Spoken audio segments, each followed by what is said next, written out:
And we are live. It's your man Sean P from the Sean P Experience on Mhm. YouTube. So those that just coming to the show, you brand new to the channel, man. I am Sean Polador, seven-time self-published author, podcast host, interviewer, community educator, etc. And I have the Sean P Experience here sitting with the Griots because I want to give other authors, writers, filmmakers, illustrators, etc. a chance to come on the platform and talk about the nuts and bolts of what they do.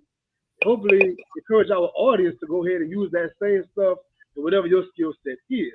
Today's guest is no different. Let me give my sister an introduction. We have professor, writer, advocate, mother, right? Shanita Hubbard is an acclaimed writer and a journalism instructor at the University of Toronto, chair of the Freelance Task Force for the National Association of Black Journalists, Soros Feller, and the author of the book Ride or Die, a feminist manifesto for the well-being of black women. In 2020, she was awarded a prestigious LA Mason, Macy I believe it Young. is, Mhm. Mason, French, Mason, Baldwin Writer Residency Fellowship. The fellowship is awarded to the black emerging writers who are working in the spirit of James Baldwin. This is a fitting honor considering she used her work to provoke the meaningful change for the historically marginalized communities. Here we are. My sister, give it up. Give it up in the comments. Give it up in the comments. Give us some emojis. Give us some hand claps for that Mhm. love, man. How Thank you you doing, so my much. Thank you so much for such a wonderful introduction. Thank you for inviting me to this space. I've been looking forward to this for a minute now. So thank you so much sister? for having me. Nah, man. The thank you is always mine because I ask a lot of people to come on to the show, and you always get more no's than yes. So whenever I do get a yes, I never take it lightly. I never take that easy. I'm always welcome to this platform, man. So I'm gonna start the show off a little bit different this time. I'm gonna start off with a little speed round first, right? You cool with that? I'm cool with Okay. that. So you a hip hop head like myself. I want to know the age old question: who is your top five, dead or alive? Top five, dead or alive? Hey, Melissa. So that answer changes depending where I am in life, right? So it just kind of like evolves. So where right now, this is so tough. Nas is always in my top five, right? Yes, Always. love that. Kiss is always in my top five. I'm from Yonkers. Yonkers. Rhapsody's in my Okay. top five. I love Rhapsody. Who Yes. else? Um, Kim, I feel like the girls be forgetting about her. And Biggie's an honorable mention, but Jay-Z. Jay-Z's been like a definitely a consistent, ridiculous storyteller. Yes. Yes. Yes. So the follow up to that is, who are some of your current like top five current present day artists? No, oh, current present day artist. My gosh, Sean, what you trying No, to do no, to no, me? no. Um, That's two different questions. So the I first time know is I'm okay, just okay, okay. all stars. That's easy, but you gotta. Okay, I don't really listen to a lot of contemporary artists. My daughter. Okay, here we go. I don't even. Okay, so like Kendrick, J. Cole. I'm trying to think who I listen to like by choice. That's contemporary, and not because my daughter put him on. Vince Said Staples. by choice. You get Who else? kidnapped. Freddie Gibbs is dope. Give, He's fantastic. shot Tiller. Let's see. That's what I got right now. It's a Okay, struggle. that's It's cool. rough out here. That's cool. That's cool. That's cool. So lastly, with the flash round, give me your female specific top five.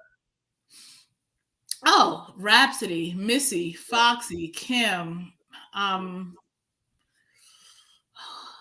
Definitely Meg. Man, okay, okay, Mhm. okay. Now, just to ask, do you deal with Cyrock at all? I love Cyrock a lot. Yeah, yeah, definitely. You got to give an honorable mention to Sha Rock. And Cyrock. Lauren, I don't know if you would even count her as a rapper, but she's just an all around dope creator. She can fall I into get, any category. yeah, She's I give it physically to awesome. Lauren. Give it Yeah, to I Lauren. have no slight, no slight. Somebody in the Mhm. comments said Griselda. I love Griselda. Buffalo, right? Buffalo in the building. Griselda, Griselda. Mhm. So let's do this. How we normally start the show. This show is called Sitting with the Griots, the African storytellers, the ones that were the keepers of the tales.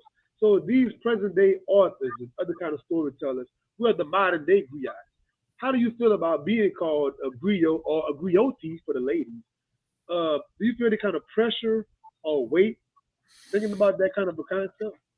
I take it really, I take it, it's a very heavy responsibility, right? Because, and I take it very seriously. And it's also like my guiding principle. Like I'm very intentional about centering Black women in my work because I say that in this role as a griot, I say griot. In this role as a griot, I'm writing our way into history to make sure our stories are not forgotten, to make sure our stories are not misrepresented or wrongly told. So I take it really serious, and it just really grounds me. Yeah, it is very serious, man. And of course, I ask all these authors that same open question, and some people say, well, I never really think about it, and I never thought about it like that. But it is very, very serious working what you're doing with the young ladies, man. It's, and the future generations. That's incredible. I love that question. That's actually, I've been, doing book tours since my book. I've been doing interviews about my book since it came out in 2022. And this is it came out November 7th, 2022. And that's legit the first time that I got that question.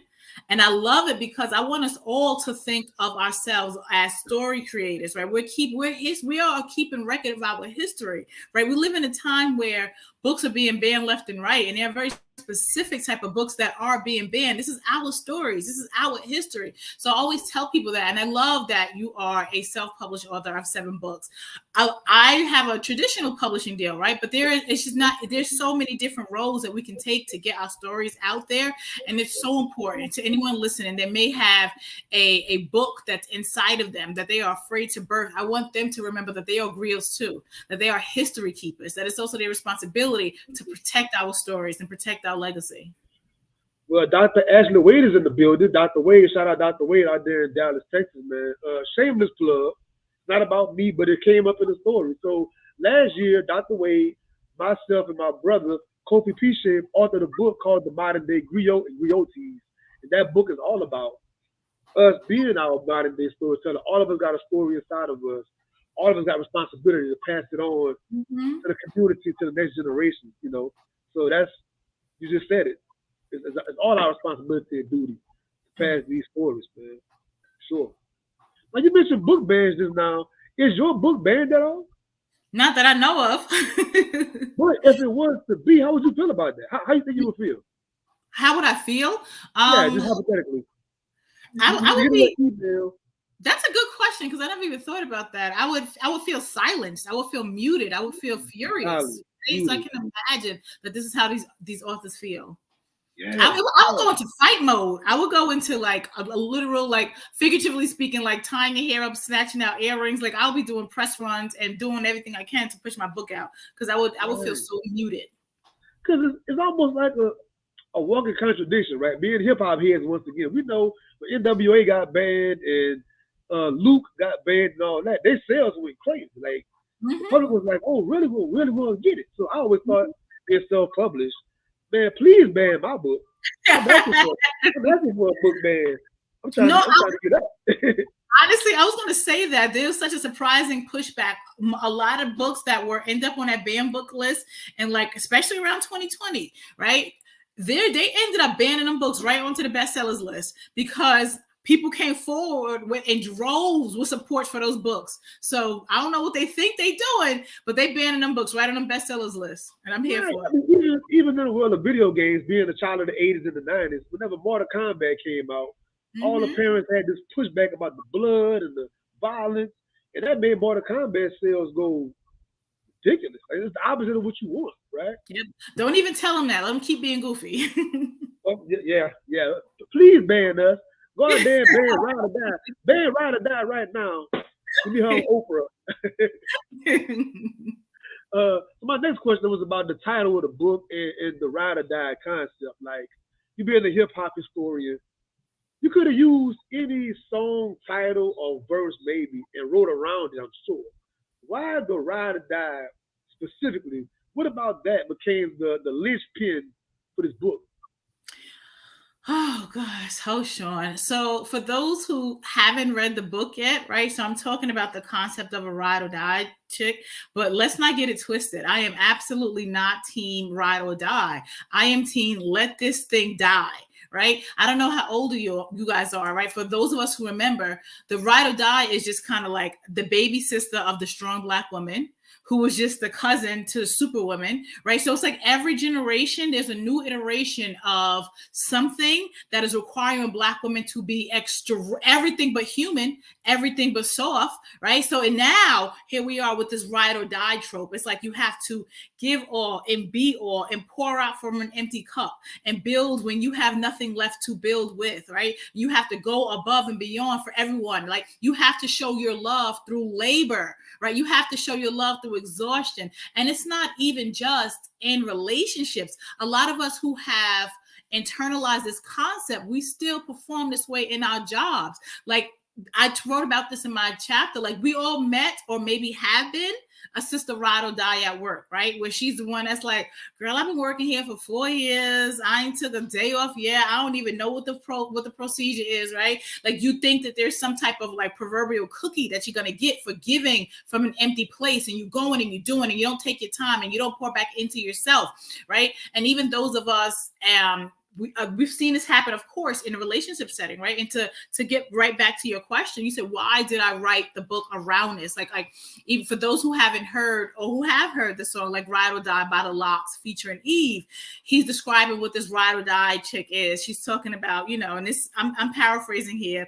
She don't just go visit her man when he locked up, baby. She go visit him and figure out a way to have sex with him on the bed. She is killing her man's enemies. She is stealing her credit card to take her man shopping. And while these are the most I hope for those who are listening, while these are most extreme examples, a lot of us have not, we may not have killed our man's enemies, but we've killed a piece of ourselves to be in relationships, right? We've stolen like our own future to pour into somebody's present, right? So we've been this person in so many different ways. And where we get it twisted is we've been conditioned to think operating at this level is a wonderful thing. We kind of conflated it as if it's some type of like Bonnie and Clyde, me and my man against the world. But you the one riding and dying, boo, like alone, like right. So we pour out and we give so much of ourselves, and it is expected of us. I'm not. So we talked about this in terms of like relationships and at work, but even on a broader level, on a macro level, right? If you just hear, I remember after the last election, right? During the Trump and Biden election, everybody was like, Black women is going to save the world. Oh, we were getting all type of accolades afterwards. Like, let Black women save the world. Like, there is this deep expectation that Black women are the mule of the world. So couple that with the concept that we have internalized this notion that we are supposed to go above and beyond in every area of our lives. It is literally killing us, right? So I wrote about this in a book. I talked about like the medical implications of this, like how this is harming our bodies. This is killing our spirit. This is destroying relationships, like with ourselves, the most important one, like we're killing us. So I'm like, I wrote around that in so many different ways because we have to kill that whole ride or die mentality because it is killing us, and we cannot keep remixing the same song and the same narrative for future generations. And the cool part about getting ready for this show, because the song came out like 1999. I was a junior in high school in 1999. And the cool thing about this generation is like all this beautiful language we have now, right? Like microaggressions and this and that. Like that wasn't really talked about in the 90s in my childhood. So hearing it again now in my 42-year-old self, and what I know now from reading so much and learning going to school. I'm a psychologist as well, right? So like hearing the Jada Kiss verse now, hearing what Eve is the main, the female person singing. I'm like, man, can I really stand by that song now? Can I really play it the same? I mean, a lot of songs, not just that, a lot of songs now I feel like you want to cringe. I'm in the car one day with my daughter. She's 17, by the way. And Ice Cube, Today Was a Good Day came on. I'll never forget this. It's the radio. So it's cleaned up, right? We just ride in the car. He had the line about I put on a jammy and kill a poo nanny or whatever he said. I'm almost shrinking in my seat driving the car like embarrassed. You hear that line. Like it's tough hearing the music now that we all glorify. We didn't know any better. It's funny that you talked about Eve, right? Because in that song, I learned to give myself grace, and we got to give each other grace because we are all growing, right? We are forever continuously growing. And some songs are simply a reminder of who we used to be. And sometimes people are still there, and that's okay, right? So when I listen to like Ride or Die, if it comes on, and I hear Eve rapping on a hook, I can't even judge her because I've wrapped in a proverbial hook to a ride or die message, right? For example, there was a time in my life, let's say, for example, if there was a guy in my family, I'm just like, yo, he could be so dope. He got so much potential. He's good looking. He's so smart. He's so sweet. He need a good Black woman to help him get it together, right? There have been times in my life where I saw Black women as a fixer of things that were broken and the Black men in my life, right? If someone was struggling in my family, I was like, yo, you know why his life went left like that? Because he didn't have a good Black woman in his corner. She would have kept him off drugs. She would have got him, helped him focus on the job. She would have done this, or that's what he needs, right? So I remember the days where I saw a Black woman as, the savior of broken men, almost like the proverbial Statue of Liberty, right? You know how the Statue of Liberty has like, give me your broken, you're unwanted. Like there was a time when I saw myself like that, another Black woman like that, like we got this, bring him, we can fix him, we can heal him. And so it took me a while to get to that stage where I'm just like denouncing that. I'm like, no. Black women, we are brilliant, amazing, gifted. We got 99 gifts, but being Jesus ain't one. We are not meant to be the healer of all things and everybody broken, especially at our own demise. So I remember when I was there. So I have grace for sisters who are even my age or even older who are still there. So even when those songs come on, you can use as a conversation starters with your daughter. Be like, damn, I remember, right? And then sometimes I got to keep it a whole buck. Like, I was watching an award show with my daughter, and I'm just like, oh, shoot, this is my jam. And she had never heard Uncle Luke and Doodle Brown came on. So she's listening to the lyrics from her mother who be checking her like, yo, what you listening to? Right? So now she's looking at me. She's like, don't stop. She's looking at me like, what the hell is this? So I'm just like, some of us like our misogyny, like over a dope beat, like as long as we could pop to it. So it's just like, it's a conversation starter, right? So I don't run from those moments. You got to lean into them. Them. Yeah. And you know what else too? For the past few weeks, I've been advocating to all my sisters, like, man, go and get this book. There's stuff in here you're going to resonate with. But also, for me reading it, going through, I had to reckon with myself as far as my female relations to the women in my life. My co-workers, or whether that be friends, past relationships, whoever's around me, like, what have I done verbally or otherwise with females in my life? And I had to reckon with that with myself, right? And so it's just something that we all need, guys and women. Speak to my heart, baby. There's one of my favorite chapters in the book is actually the chapter that I get probably like the least questions about, but I would love for us to have these dialogues with our brothers. It's the chapter 444, right? And it is about, it's framed after that Jay-Z song. Those of us, we remember when it dropped, he's coming on, he's like, I apologize. Like he's literally apologizing for the way he's hurt his current wife, for the heartbreak he brought former women. And he's like, and then he says this line, he's like, it took for my daughter to be born. I'm paraphrasing. It took for my daughter to be born to see the world through your eyes. And we all, present company included, was like, this is grown man hip hop. Like we was with it, right? So then that's like, I think about like the second or third listen to, I was like, yo, like, let's unpack this for a minute. At this time, Jay had to be about almost 50 years old. And it took for his daughter to be born before he started to see the world through a Black woman's eyes. Mind you, every Black woman I know could probably give a PhD level analysis on the plight of the Black man from when they was like 14, right? True. We were conditioned. We grew up hearing words like the endangered Black man. We have to protect our brothers. Conversations around mass incarceration have always centered Black men. It's not that it shouldn't, right? But my point is we have always seen the world through our brother's eyes. The fact that it takes some of you guys to have a daughter before you pause is a problem, right? That's part of where the problem comes in, right? So, and then the second part of that is that's wonderful. I need you to acknowledge that, right? But then there's the second piece of that. Acknowledgement and apology is only the first step. There has to be restoration for the harm that was done. You taught me that. big proponent of the restorative justice model. An apology and recognition of the harm that you've done. That is literally like the first step. Now let's talk about how do we restore this harm, right? And I try to tell people, it's like, imagine, Sean, if I invited you to my house, right? And this is how I felt after a few listens of the 444. And any man that's like, yo, I had a daughter, and then I realized the harm that I caused, right? Imagine if I invited you to my house and we're having a dinner party, and you came in pissy drunk, and you were really drunk. You broke my favorite china. You was falling, and you started breaking art in my house. You kind of messed up my furniture. You embarrassed me in front of the other guests. You did all of this. And then you came back maybe like a week later, and you was like, yo, sis, I just heard some really horrible news. So then I started drinking, and then you telling me, you know what I'm saying? And then my car wouldn't stop. And then I had all these different troubles, blah, blah, blah. I'm sorry. I see you later. And I'm like, yo, hold up, Sean. I understand how you got there, brother, but I need us to talk about, how do you restore this mess that you made in my house? What about this painting that I spent all this money on? What about the embarrassment you caused? We have to start continuing the conversation. So it's not that 444 is wrong.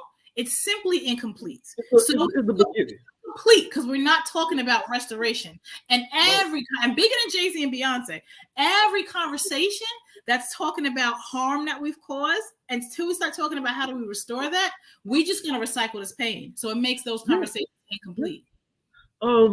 Even before your book, before reading it, whenever it's far in between, whenever I can talk to an ex from my past life, I never did anything drastic, first of all, to anybody. But I still take the time when I can talk to them and just straight up apologize off the top. Most times they be like, "What's talking about? Like, sorry for what?" I'm like, "Look, it's between me and you and God.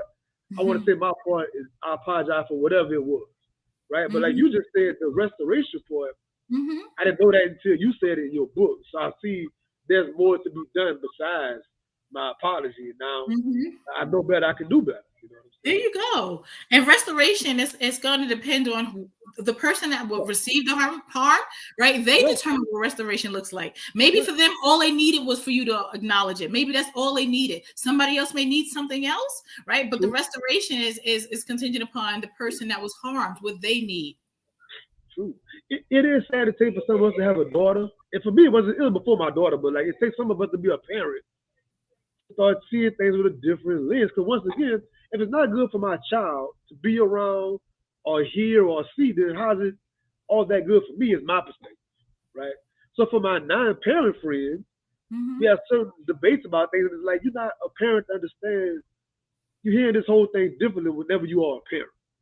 Whenever you watching something, you're a parent. That's drastically different for me.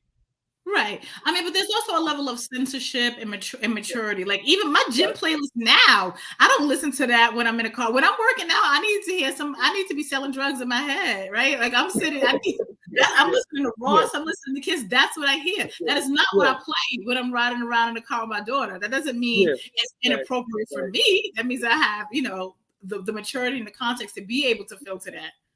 Yes, ma'am. Yes, ma'am. I want to ask you about the unique writing choice you made in the book with the structure.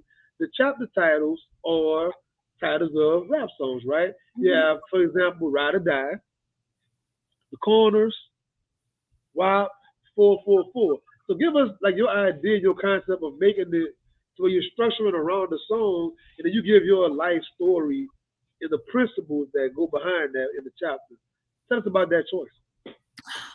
So yeah, that's another really great question. That's something that really happens organically, like, because as an author, right? When people ask me, how long did it take you to write this book? That's such a hard question, right? Because sometimes like the idea gets conceived, it can be like conceived in like 1997, and then you start developing it, think deeper about it in like 2001. And then like by the time you sit down and write it and revise it, and you step away, you come back. So that's always a really complicated question for me. But I will say, in terms of how did this structure develop? The structure developed around the same time that the idea for the book developed. I remember I was driving home one day. This was years ago. My daughter was little, and at the time, like I said, Nas is always, I have a complicated relationship with Nas, right? He's not above reproach. He's fantastic. He's amazing. But I feel like I'm always pushing back on his lyrics and his songs. One Love by Nas used to be one of my favorite songs. For those who don't know, One Love is his open letter that he wrote to his friends that are incarcerated, right? Yep. So talking about, he's literally writing up this letter and, how he wish he would have came to his house, and, he's about to go put $100 on his commissary, and, he saw his mom, and then he was like, why don't your baby mother write you? She's such a snake. I seen her with those guys that you don't even like. Yeah. So I'm listening to his song about, it's basic, and this song was getting like, it's so critically acclaimed, right? And it's just like, oh my gosh, it's such a masterpiece. It really tells the story of mass incarceration. So I'm listening to the song and I do not hear the stories of Black women centered in the way they deserve. You hear the mother that cries, right? He wrote about her, and he's talking about, the woman that decides to walk away. So that makes her a snake for not wanting to stay, right? So you don't hear about the sister that stayed. I'm not even talking about like the one who did a bid with him. I'm talking about her brother, her cousin, or somebody was locked up, and the emotional toll that this has on the Black women in the family. You don't even hear about Black women who are also incarcerated. What's happening to their children? Like, there's so many missing narratives. Or do you even hear about the Black women who do stay through with their significant lovers through incarceration, and how brutal that concept is, right?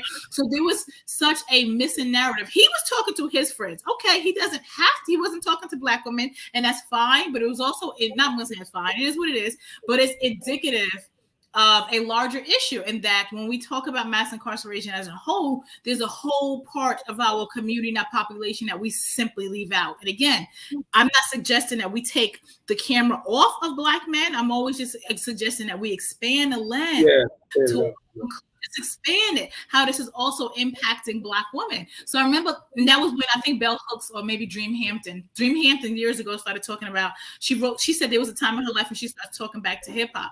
So I remember, like, at that moment years ago, I started talking back to the song. I'm like, well, damn, Nas, what happened to the Black women? This is what their experience is like with incarceration, firsthand or secondhand. So then I started kind of like having these thoughts, and I remember like writing this as an essay one point, and then I was like, there's more. So it grew from that moment, and that's when I knew that I wanted, because hip hop is such a microcosm of our community, right? A lot of the stuff that they are like, even from the very beginning, hip hop began as a microphone, and it began as griots to tell these stories of communities that we don't hear and that we don't see anymore, right? So if there's narratives that's missing in hip hop that we're not really talking about, a lot of times that means there are narratives that we are missing or muting or not having in our own communities. So that's when I decided to kind of use the songs from hip hop that I connect to for various reasons and structure the book like that.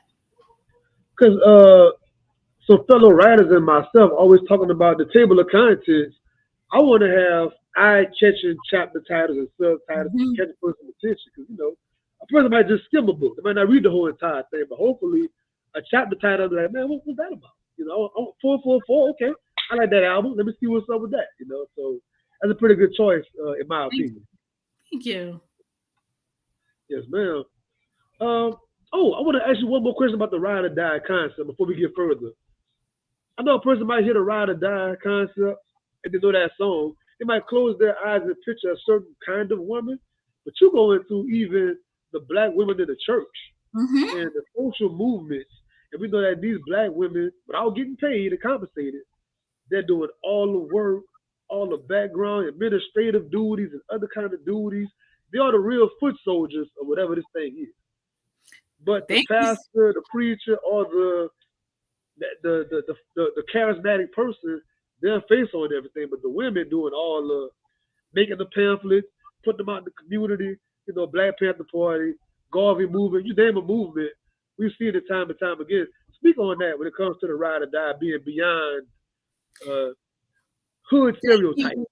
Thank you so much for saying that. This is why it was super important to me in my first chapter to kind of write almost like the job, write what a ride or die looks like in different dynamics. And I had to include what this looks like in the Black church, because whether or not you've ever stepped foot in a Black church, I can assure you was raised by the Black church, because I bet you your grandmother has, I bet you your auntie has, and these are the Black women that's raised our communities. So this has completely impacted us as well, right? And I don't want to, you're going to have to read, I don't want to get too deep into it. You guys are going to have to read the chapter in it, right? But there's a reason why, the Black church was formed around, oh gosh, this is hard because I don't know how much time we have, right? So in the Black church, as we all know, it is ran. I'm not talking about from the pulpit. I'm just talking about operationally, right? These are Black women that are running it and doing and giving. And we see this on so many different levels, whether it's Sister Big Hat that's been with Minister Thomas, who's been, cheating on her left and right, but she's, giving her problems to God and staying faithful, and the Lord's going to fight her battles, and she's not going to say anything. Or whether it's another Black woman in the church who works 40 hours a week, and then she comes give other labor to the church, another 20 hours a week there. She uses her vacation time to give there. She's cooking the food. She's frying this chicken for the fish fry. She's making a program. She's doing all of this. She's giving above and beyond what she even has the capacity to, right? We've seen this behavior model. She's doing this to her own detriment, right? Sometimes her own detriment to her health, sometimes her own detriment to her family. Like, I've seen that before when I want to say, sis, go home. Like, your kid is failing. Like, can you please go home and find out why your son is failing math? Like, study with him. So we've been conditioned to operate in this mode. Are some people doing it as unto God as part of their ministry? Yes. Is this mentality also used as manipulation? Right? Absolutely. And I want to be perfectly clear. Critique doesn't equal contempt, beloved. Like, I grew up in a church too, right? But we can have very candid and honest conversations. This is not above reproach, because we're talking about people, and people are not above reproach. So I talk about how this manifests in the Black church historically, in the context of when the Black church was developed, right? Why this notion, and why it's so prevalent in the Black church, because these things are all interconnected, and how this eases out of the church into our community. And then hip hop kind of like gave it language and put this nice little bow, which is also part of the reason why we gravitate and we connect towards it, because it's familiar. We've been seeing this trope all the time. We've seen this. We grew up seeing this. We've seen our grandmothers who may not even enjoy the holiday celebrations, but they've been cooking and cleaning and exhausted and doing everything like to keep our family together, right? And we've seen this, and they miss out on those experiences and those joys. We've seen Black women give and give and give and give and give without being poured back into. This behavior was modeled for us by generations. Once again, reckoning with myself as I'm reading the book, I would have thought to myself, since about 14 years old, like, trying to date, holler at girls. Mm-hmm. Like, did I ever expect a ride or die out of any female I was interested in? Like, I never even expected that kind of a sacrifice out of any woman. It's so sacrificial. To me, it symbolizes that I'm lacking on something tremendously if you got to sacrifice like that. It's a real indictment on myself. If I got to get you to sacrifice like that to that degree, what am I not doing? And what's wrong with me if I need that for you? I never wanted that for any woman in my life. It's also conditioning, right? We may not even say the words, like even before the song came out, like we may not even say the words like I want to ride or die chick, but it's a matter of being conditioned to want these types of expectations, right? I didn't share this story in the book, but I remember when I was in college, it was weird. Like, so I have my then college boyfriend. And I remember, like, I would be like studying and pouring into and doing what I needed to do. And he was, smart, but a little bit of a fuck up, right? So, but it was just so like, if I didn't pause everything to help him academically, it was almost like, well, damn, do you even care about me? Right? So he didn't say the language like, aren't you my ride or die? It's kind of prefaced with, well, don't you care about me? If this level of labor, isn't displayed, if we're not showing our love through deep, harmful sacrifices, damn, you don't even care about me, right? So it's just a matter of conditioning, and sometimes the language changes. Right. I had a bonus question to ask you about the titles of the chapters, right? You are traditional published, so did you get any pushback from your editors or the publisher? Or I know it's a lot of other hands involved at that level of writing. So you have any pushback from anybody? Oh, let's just let me keep it a whole buck. So I don't want no smoke. I'm gonna keep it a whole book. So I remember when I first got, I was a freelance writer for a while before. So the first part of getting traditionally published is you got to get like an agent, right? You get an agent, and they're like, yes, so this is my book idea. So you work out your book proposal, which is like pretty much a summary of what the book is about, including at least 2 completed chapters, right? With some other stuff in there, but that's the meat and the potatoes of it.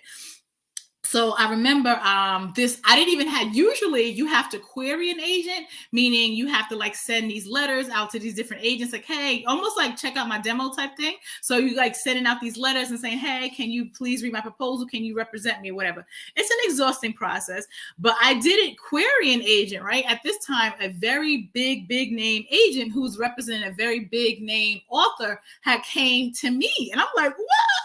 And mind you, as a freelance writer, baby, that was like manna from heaven, because in order to get, like, yes, I'm writing for the New York Times and all these other different publications, but you have to pitch. So you constantly shooting your shot, which means you constantly getting rejected, right? And it wears on you and it's exhausted. So it felt so good that I didn't have to pitch this agent, that he came to me. And he, again, his agency was huge. The people he represent are freaking huge. I was like, what? My name ringing bells out here in the streets. So I was so excited that he came to me. And then in terms of like the writer world, especially Black writer world, because we ain't that big, everybody was like, oh my gosh, congratulations, because it takes you up a notch. Like now you like you're signed with an agent, and you with this agent from this very, very reputable company. And it's kind of like being signed to Bad Boy in the 90s. Let's pretend we didn't hear about before we knew about Puff and what he was doing, right? Remember Bad Boy was hot in the 90s and you got Biggie. So it's kind of like being signed back then and they dope, whatever. So you like hours on and popping. So you excited to be there.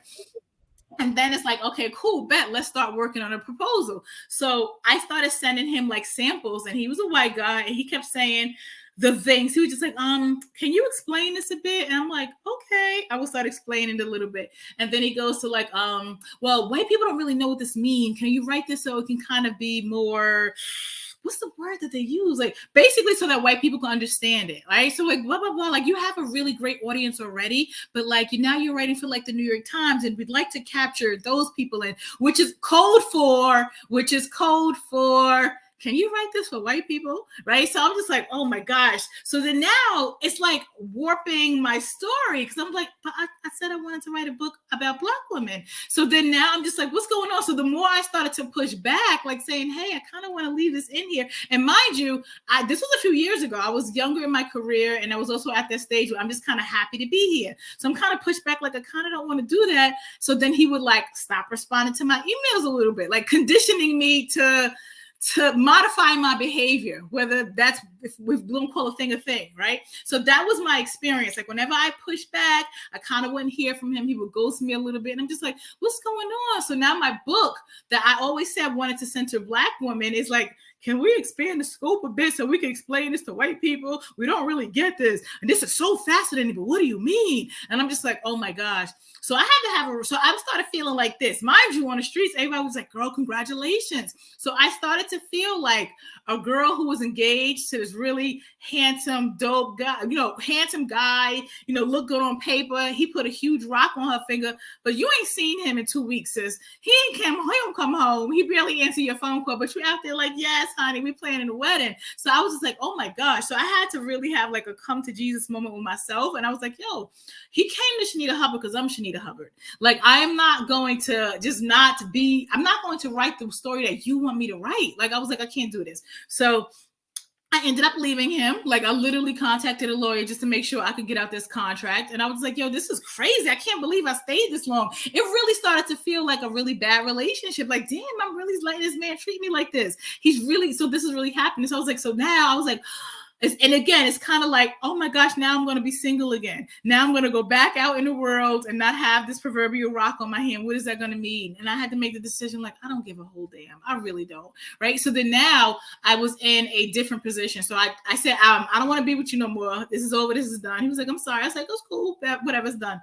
But now I was like, I need to find a new agent. And now I was clear on what I wanted. Now I started coming to the table saying things like, I'm talking to white women. I'm talking to Black women. I am not watering this down.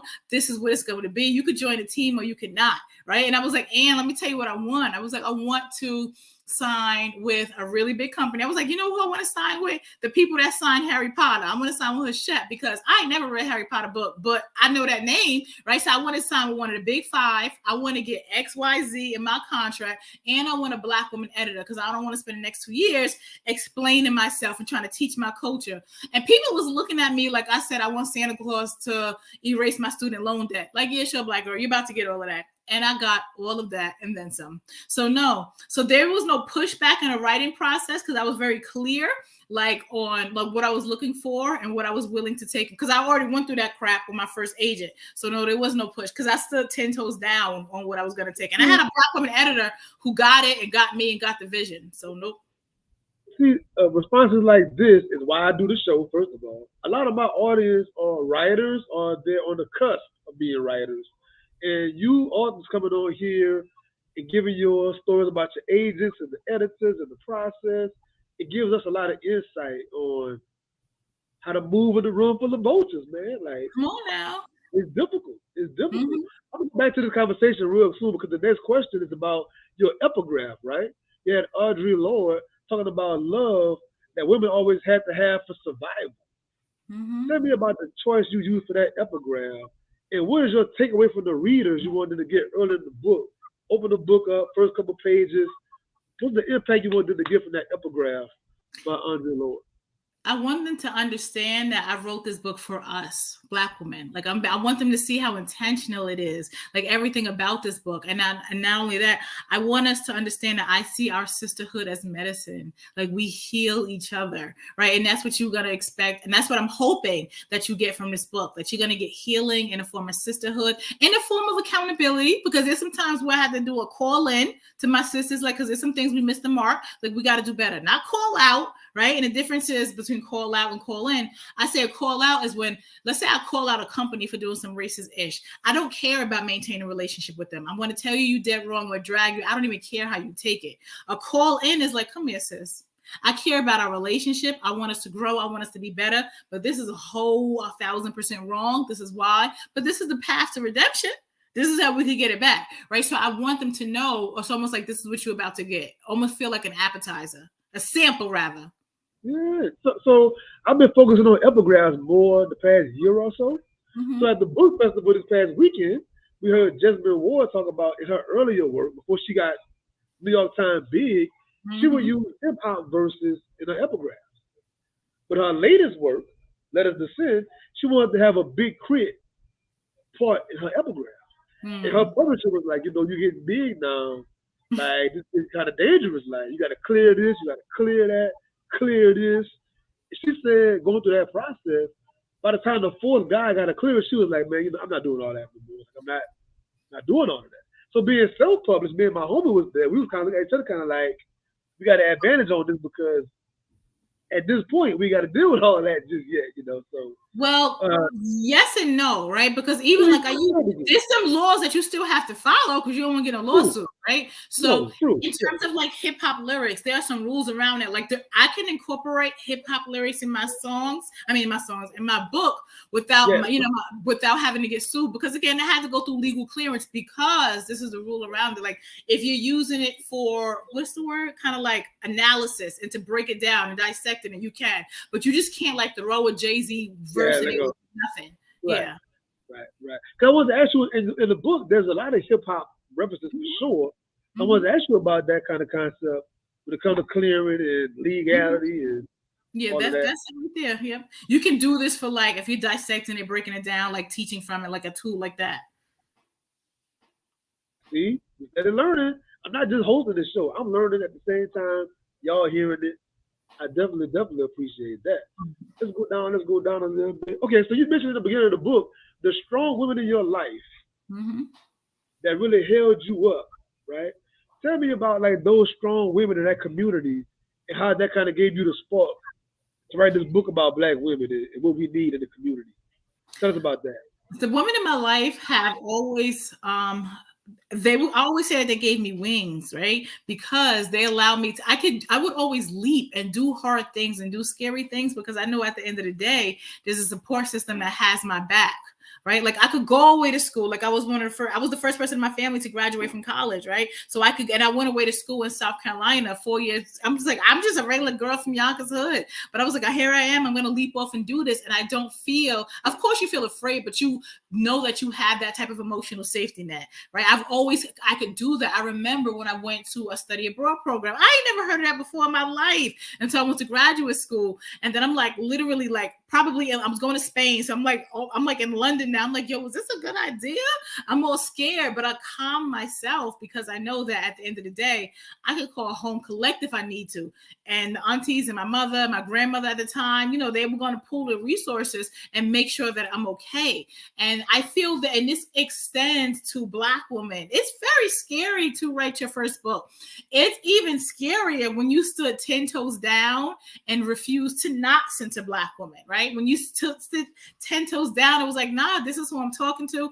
And I'm going to I'm going to show up as me. I'm a professor, so there's a lot of teaching. And I'm also Shanita from the block. So there were times where I don't call them Reeboks. I'm calling them 5411s because that's what we grew up calling them in Yonkers, right? So I'm not going to like speak in a way that's trying to make white people comfortable. I'm going to show up as completely me. But that's also scary because I have been traditional public. I am a traditionally published, which means I got a book deal. So the publishers are like, all right, girl, you better sell. This book better sell. So that pressure is real. Because I was like, yo, because I feel like the next generation or the next Black girls that want to come behind me, and whether when they want to write a book that's like centering hip hop or centering Black women, you know, they can say, well, damn, this book did good, right? So I do feel that pressure and I do feel afraid. There's always fear. But at the end of the day, I genuinely believe in my heart, my community in general got me, especially Black women. And I've seen this over and over again. I don't know if you experienced this, Sean, as an author, but every time on book tour, no matter where I am, except for Yonkers, like if I'm doing something in New York, because I know Yonkers gonna come through. But no, that's not true. I'm still scared. I'm always backstage scared. Like when I go on stage, are there gonna be people out there? I just always am. I got one better. Mm-hmm. My worst fear, that fear right there, came true. Yeah, what happened? I had a book signing about 4 or 5 months ago. Had one person came. And that one person didn't look like us, to be honest. So I thought she was staff for the building. I'm sitting there like with the phone, like, you know, the time going by is almost so. I'm like, man, are they coming? And she walked beeline to me. I thought she was staff saying, well, Sean, you know, this and this. I'm getting ready. And she was like, hey, Sean, nice to meet you. She was there for the show. I still go and deliver. I still did my thing, you know, still take a picture and all that. But I was crushed. I was devastated. Oh my God. What happened? Was it promo? Was it the day? Did you have a conversation partner? Yeah, I do. For that event, no, I was saying for that event, did you have a conversation partner? Oh, no, it was just me. You see, that's part of the reason why. Well, I want to always have to do an event with somebody because I don't want to just talk to myself. But also, that conversation partner, people will come out and see them too, right? So that increases your chances of. They got to follow it. Yeah. See, for me, most time my book signings, like you said about teaching and stuff. Most time my book signings are full out presentations. It's not like just come see Sean and I'm gonna sign the book and take a picture. I'm gonna do a full 30-minute presentation about what's in the book. And then you get curious, like, oh, that's in there. And then we go to the Q&A. I wouldn't say all that. Then we go to the Q&A, and then after all of that, then we go sit to the table and we sign books. But like, it's a whole situation. But you gotta perform. There's no PowerPoint presentation. It's literally a fireside chat with like me. I remember like in Baltimore, like for example, if I'm gonna go to Baltimore, I'm gonna hit up like a D. Watkins, a home, you know what I'm saying? Because like Baltimore's gonna come out for him, right? So it's really just it's right. So it's really just me and D, you know, talking like really talking. So he was talking about something. And he somehow the song like the Met the Man and Mary song, You're All I Need, came up. And I was like, yo, I love that song. But I still pause to this day when he says, Queen wear the crown, I be down for whatever. I gotta be like, well, I gotta be down for whatever. Can we talk about this? So me and Dee, we like kiki and laughing. My book signings are very, very informal. So you are very fancy, honey. Nice. Nah, I wouldn't say that. I want to go to the next track. I want to talk about the standout chapter to me. And I wrestled with this chapter for weeks when I read it. Common, I love Common to death. And my dude, Common. The corners. corners, man. Let's talk about what the corners represent for us and all of Mm-hmm. our hoods around the, I won't say around the world, right? And how that's always glorified in TV shows, movies, music. But like you said in your chapter, the part about what it means to the women is not talked about nearly enough, if Mm-hmm. at all. And unfortunately, leading up to this show, preparing, a person I know directly was assaulted, right? Hmm. And so it was just like the most devastating thing to me wrestling with this while I was reading your chapter about our young ladies and you're doing the most innocent thing in your day to day life, and then somebody decides to prey on you, as they say, man. Like, Mm-hmm. talk about the corners, man. It's interesting that you started off and you was like, damn, I love comment because every time someone brings up the corners to me, it's like they're like, damn, I love comment. And I have to remind folks that criticism doesn't equal contempt, right? And it's not even about comment. Comment is talking about the corners. Like I'm from Yonkers, so we call it the block, right? Those safe spaces that what you feel like they're safe for you. So in the song, comment is talking about, the guy, he's walking to the store to go get his beer or whatever he's drinking, and he see like the guys all huddled up. He knows those guys huddled up. He probably give him a head nod, right? He's talking about the guys over here talking about politics. That's his safe space. And the things that make the corner dangerous for him are like the police coming by, rolling by. That's scary to him, but he's still like, this is the corner. That's his safe space. That's where, you could talk about politics, you talk about girls, you talk about whatever, sports, shoot the shit, whatever the case is, and you can go on about your day and you only have to worry about possibly being assaulted from the police. But it's a very different story for like young Black girls walking that corner growing up. Like our experiences in the corner were not the same. For a lot of us, present company included, is the corners were the place where you learn, to shrink yourself. Like I remember like being 12 years old and these guys on the block, they watch me grow up. So they know I'm a little girl, and you have to shrink yourself because they saying stuff about your butt and what they would do to your little 12-year-old body. But you're trying to go home though. That's all you're trying to do. Or you're trying to get to your friend house or whatever. So you walking by, and then as you start to get a little bit older, not much, maybe 13, 14, it go from comments to guys are grabbing your butt and touching you. That's the experience of so many young girls, right? It's at that place where we were conditioned to kind of tuck those stories away, because a lot of us experienced that and went home and never mentioned it again because it's just whatever, it just happened or whatever, right? So a lot of, and then we carried that stuff with us in terms of, a gazillion different things, in terms of sexual violence, in terms of learning to shrink yourself, in terms of learning not to speak up, right? But for a lot of us, this space happens, these things happen in areas where our community feels like they're safe spaces, but they're not safe spaces for us. And it's so ironic because I remember like watching Common's video of the corners. So there's this group in the video, there's this group of these like middle school girls, they're coming out of the building and the camera's watching them.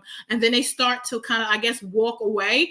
And they start, it look like they're walking home. They're like laughing. And then all of a sudden the camera pans away from them. And you never see those girls again. And I was like, oh, the irony. Like, because that's what it's like. We don't follow the stories of what happens to these Black girls on the corner, like of how they're impacted. They're not amplified in stories, right? So that's something that I wanted to magnify. And again, it's not even about Common. It's just about, again, hip hop is a microcosm of our community. These are not conversations that are happening in our community on a larger scale. They're not. They're not. And ever since like junior high for me, I've always had a lot of female friends, just homies, right? And unfortunately, when I talk to them individually over years, probably 90% of them have been some kind of way abused or assaulted or harassed. It's like that's just horrible. Man. So just reading this chapter once again, I tell all my friends like, man, you got to read this. Like, I know you can relate to this. I know you can resonate with this. Unfortunately, you can feel this story. Yeah, and for young, like when Common talks about like the only thing on those corners that can like risk his safety, that he feels are the police. But for us, it's the police too, and the men on the corners, right? Because don't get it twisted. Like there's so much data about police committing sexual violence against Black girls and against Black women. So it is just an all around unsafe space for us. And once again too, it's like for some reason psychologically we have this natural attraction to things that's dangerous. So the corner in the block, you're right. That element of anything can happen. Mm-hmm. And back before we had cell phones and YouTube and recording, you had to be there to see it. I'm Mm-hmm. from that generation.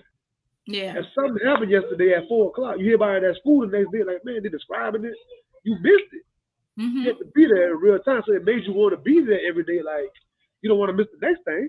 So whether you're a male or female, it's like, man, I'm going to the block. I'm going up Yes. the street. This is the hangout. This is where That's so everything. true. This is where it's like Because a life. FOMO, what the kids call it FOMO, fear of missing out. That is so true. Yeah. FOMO. Missing out.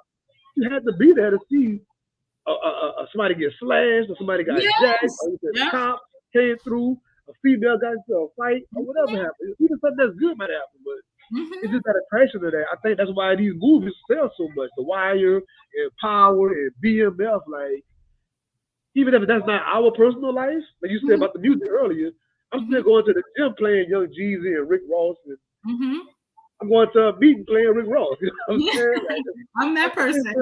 Why we're like that, you know? We just trained to trauma, you know? Yeah.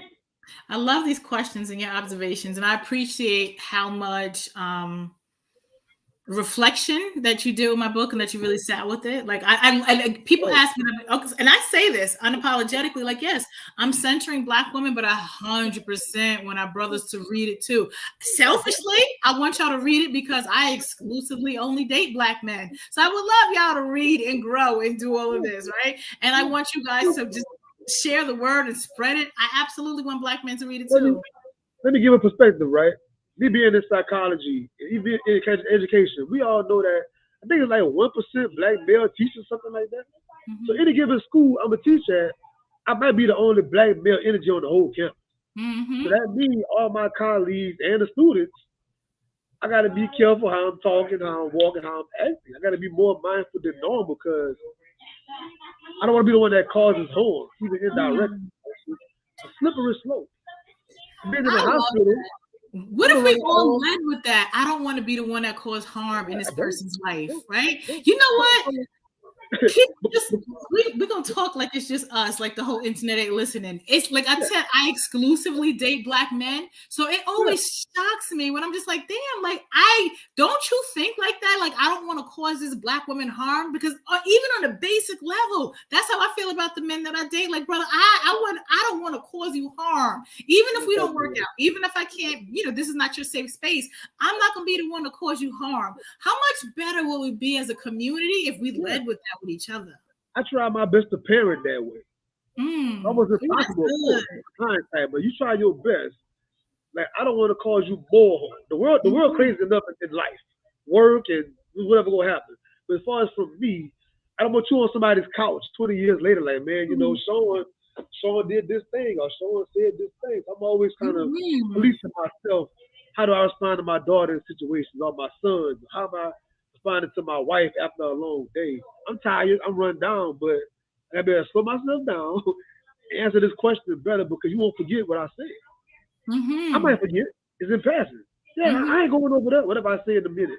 You will never forget, man, that one time I asked you a question, you did this. And we're therapists.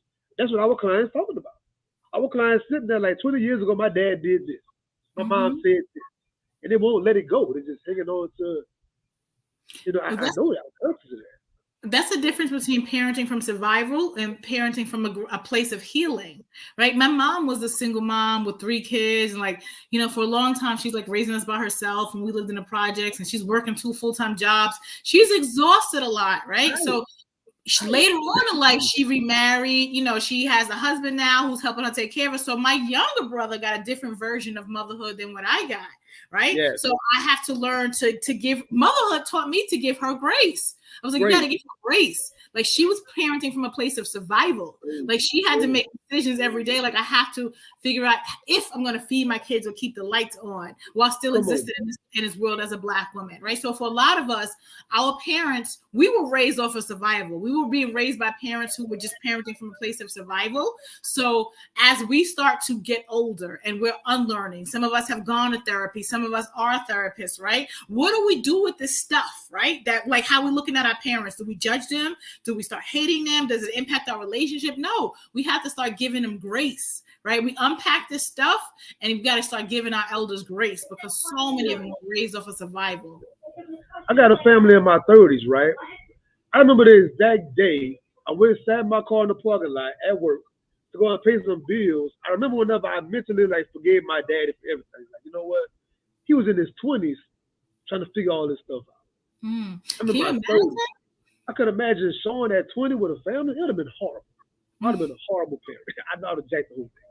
I immediately forgave my daddy in that moment. Like, whatever beef I had, that's under the bridge, man. We good. You did what you could.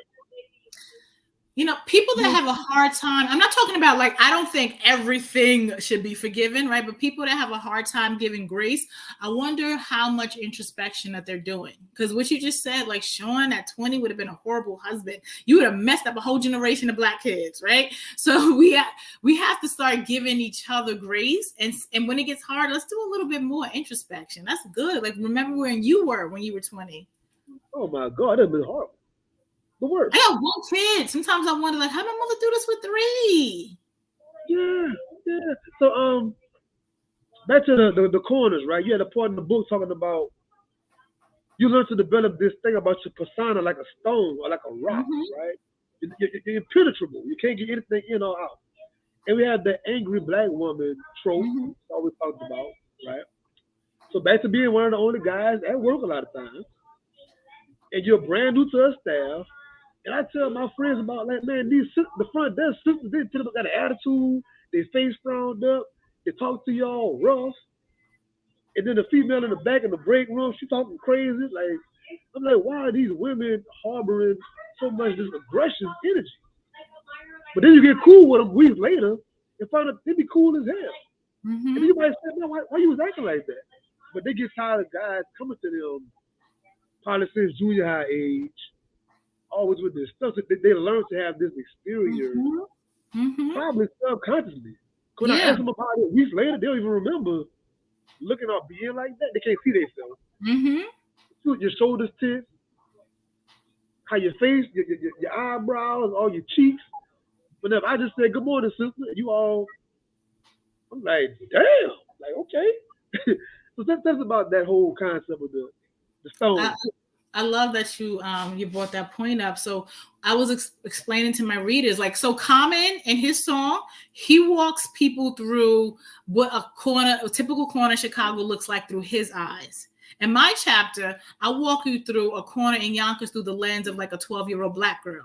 Right. So you're seeing the world through my eyes. Right. So I already told you about how I'm going from, hearing these grown men talking about what they want to do to my little 12-year-old body until now it's escalated. Now they're trying to grab you. Now they're doing all of this. So now I have to figure out how to cope because I can't escape them. I got to go, to my destination, whether it's to your friend's house, your cousin's house, or you're just trying to go home. Right. They're not going nowhere. They always, like Common said in the song, rolling in droves. There's always a bunch of them. Right. So now I have to figure out what to do. I wasn't that type of girl to snap back and go off on them. So I would get stoic. I would kind of like try to disappear and I would harden myself, like to try to give them like crazy faces. And that was my way of kind of like disappearing. I was disappearing behind this type of shell that I made. And eventually, this wasn't a conscious decision. Like I conditioned myself that when I feel uncomfortable, when something feels unfamiliar, or maybe I feel attacked or something feels antagonistic, I resort back to this place. And it's almost like I'm stony because that's the place where things can't penetrate, right? So now the world sees me like, why are you so angry, Black girl? This Black woman always so angry, right? So a lot of us, when I say that we carry things from that corner that we don't talk about, that's one of the things that we're talking about. What are the ramifications of constantly having to teach yourself, shrink yourself to become invisible, formulate these invisible forms? How does that translate into adulthood? How does that translate into Black womanhood? What do these things look like, right? So that's the stuff that I hope that my chapter begins to unpack. When I read that part of your chapter, the psychology in me was just reading that chapter like, bruh, we gotta unpack that. When I tell you as a guy, I can see a lady that has 8 bags going up the stairs. And I just simply say, you want me to help you with that? I got it myself. Like, women never understand how much snapback I get trying to be a gentleman. Open the door for you. I can get myself like that. Let me tell you. If we stop being chivalrous Then they say, well, chivalry is dead and nobody out there being. But whenever we all being chivalrous, we get cursed. I've been cursed out before. Opening the door, I've been cursed out, talk crazy to, for trying to help you out. Like, it's crazy. I'm going to respond to that just from my experience. I don't want to speak for every Black woman. I'm nodding my head because I'm not women, right? As much as I listen, give me flowers, open the door. I love all of those things. I want all of those things, but there is a disconnect when you're not used to getting it. When you're used to having to do it all on your own, I'm not gonna say you don't have. There've been times in my life where I haven't even known how to respond to it. I remember when I was on tour in LA and the book tour is over, whatever. So I got like a few days left and I'm going hiking. So I'm trying this new trail and then it's like steeper than what I thought. So I'm like, I gotta get out of here. I'm trying to come down, right? I can barely walk down this hill. It's so scary. And then like this really in shape man came along who looked physically like he could really carry my weight and help me down this hill. And he's like, oh my gosh, he could see me struggling. He's like, hey, do you need help? And he's going from, he's trying to like, I'm not afraid, but he's just trying to help me. I'm like, no, I got it. And he's like, no, but let me help you. Mind you, I'm terrified and I'm praying like, Lord, help me, please. Somebody comes along to try to help me. And I'm like, no, I got it. And he started looking at me confused, like, what is wrong with you? Finally, I had to check myself. I said, actually, please do help me. And it's because I'm clearly you ain't got it. Clearly I got it. And I was praying for help. But the problem was I was so used to always having to have it. I was so used to always having to do it myself. I literally said, no, I have it just as a reflex because I'm used to having to have it. So you don't even, some of us, for myself, I didn't even know how to respond when a guy showed up, like, let me lighten this load. Meanwhile, I'm the sister that's saying, help me lighten this load. I don't want to be this hard. I don't want to have to do this all the time. But I didn't even know how to respond when it showed up. But that was literally simply my default method of operating because I was simply operating like that. He had to seriously ask me like 3 times and look at me like, you all right? Before I had to check myself. So did you actually do it?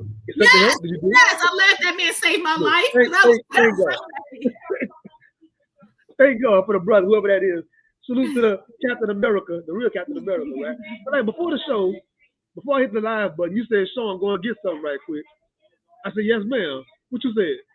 I said, stop calling me ma'am. Right.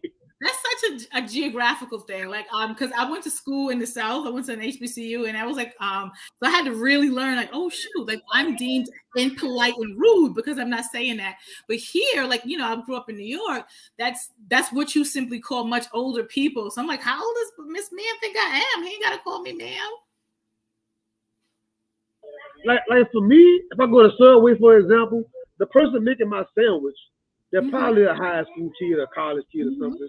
They say, you want pickles? I'm going to still say, yes, ma'am, but no, ma'am. Like, you're doing me a service right now. It's not about an age thing to me. It's just mutual respect to a human being. It don't matter about age. I'm going to still say, yes, ma'am, or yes, sir, whenever it's appropriate. I understand. But most not used to that. So it's like... That's just, yeah. Somebody said New York City don't show respect. Not in that way. What's up, B? What up, B? It's my homie. Chicago.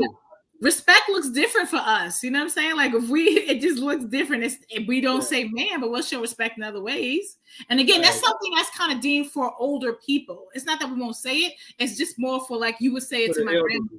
Yeah, we would say it to elders. So for me, if you ask me a question, I don't know how to just say yeah, no. You said, so I'm going to get, I could have said, all right, or bet, or whatever I would have said. And it would have worked, but it's just like, yes, ma'am, you're a professor and respecting your, what I'm saying, who you are. See, but I'm not married to a cookie cutter definition of like respect. Like I said, if I'm in the South, I will say that over and over, but I'm also not going to be offended when people don't say that to me in New York, because again, this is all geographical. That's all. I'm going to ask you one last question before we leave. Of course. For this question, I'm going to let you talk way more than me. So when I had Dr. Imani Perry on the show years ago about her hip-hop book, Prophets of the Hood, there's one chapter in there about the sisters of hip-hop, right? And I struggle with that chapter the most. So in your book, there's a chapter in here about WAP, right? Cardi B, Megan Thee Stallion, and that whole concept. And as you say in the chapter, women have opposing views of the song. As a guy, I don't feel it's my place to comment really either way. I'm just an observer of this thing. So give us your take on WAP and the takeaway from that chapter for us to really, really get it. Yeah, that's a conversation. You're right. Like women, we do have Black women, we're not a monolith. Like we are so different, we are so diverse, that is okay. But I love that you said, I'm gonna stay out this conversation because that's how I feel. I feel like that's a conversation that women we can have with each other. I'm not entertaining what a man thinks I should do with my wife. Like I'm just really not. Especially if you're not my man. Like, come on now. You just don't get global dictatorship over what's going on over here. So, but in terms of Black women's sexuality and our bodies, this is how I feel. I believe Black women, we have complete autonomy over our bodies. If you are grown, what you do between two consenting people is grown. But in terms of if you want to be a Cardi B type sis, talking about, where you throwing your vagina, throwing your ass in a circle, who you sleeping with, what you want to do. Sister, if you're grown, and this is my only thing, interrogate the source of where that's coming from, right? If you're doing it because that's what you feel like you genuinely want to do, that's on you, right? But interrogate that. Are you doing this because you feel like this is also appeasing the male gaze and will somehow get you the coveted ring? All I'm saying is this: make your decisions about your own body based on your version of womanhood. A lot of times, whether we realize it or not, we are operating under a version of womanhood that was donated to us. Right? Some guy told us this is what a good Black woman is, or some woman said this is what a good Black woman is. You do X, Y, and Z, but some of it is not even ours. So what I just push my sisters to do, explore a version of Black womanhood that's all yours and that you're doing it for you. Even if you're the type of sister that I want to wear my pearls, I'm not going to, I'm not having sex until I get married. You ain't gonna catch me in the club. I don't curse, I don't smoke, I don't drink. That's great, sis, as long as you're doing that because that's what you want to do, not because somebody told you that's what you're supposed to do. And then that version of womanhood becomes like a noose around your neck and it feels suffocating, right? So do what you want to do to feel free, grown woman. Again, I'm having this conversation with grown women. That's all I'm saying. Like, just do what makes you do to feel at your best self, Black grown woman. So once again, back to riding in the car with my daughter. Mm-hmm. This is years ago during the pandemic, of course. She's probably 13, 14 now. The radio, so there's no crazy words, supposed to be anyway. The song had just came out. So when they're playing it, even with it being bleeped out, I'm still getting the context of like what? But these kids and their devices, my daughter had already heard the full out thing. Of course she did. How old is your daughter? She's 17 now. Oh, yeah. She probably got on her playlist. She heard that song. She heard the song, right. So once again, as a mother, you have a daughter, a sister. What's your take with this song or this kind of content with the young ladies? You know what I'm saying?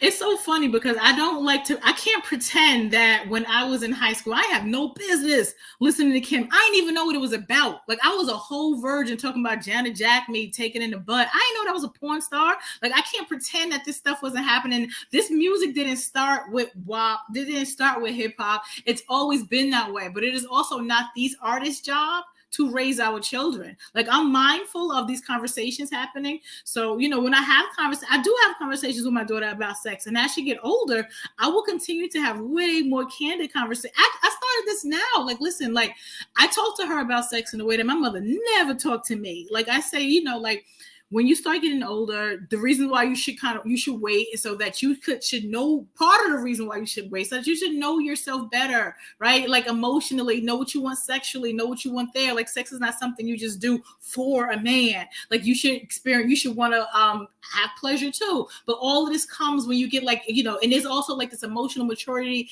that's required, to kind of have sex. So that should be required before you start having sex. So I have more candid conversations with her about sex because I have to. I also, while it's not Cardi B's and Meg's job to raise my children, I also don't want her to get an understanding of sex from them. So as parents, we got to move quicker now. Like, you know what I'm saying? Like, even though these songs aren't new, the mode in which our children can get them as quickly, that's new. Like, never before could you just get it like this at the drop of a dime. Like, I don't want to say it's impossible, but it's hard as hell to censor and keep this stuff away from your kids. So, which means as parents, we got to move quicker. You know what I'm saying? We got to start having these conversations, unfortunately, sooner. We have to start having these conversations more often, even though we feel uncomfortable. I feel uncomfortable, but we can't pretend this started with hip hop or this started with Cardi B.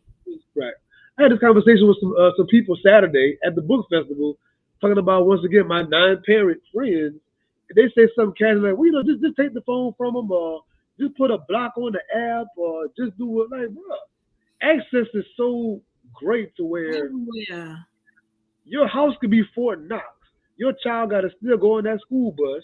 They still got to go to school. And as they get older, they're with their peers way more than they were you. They're barely at home. They're working. My daughter works. They're working.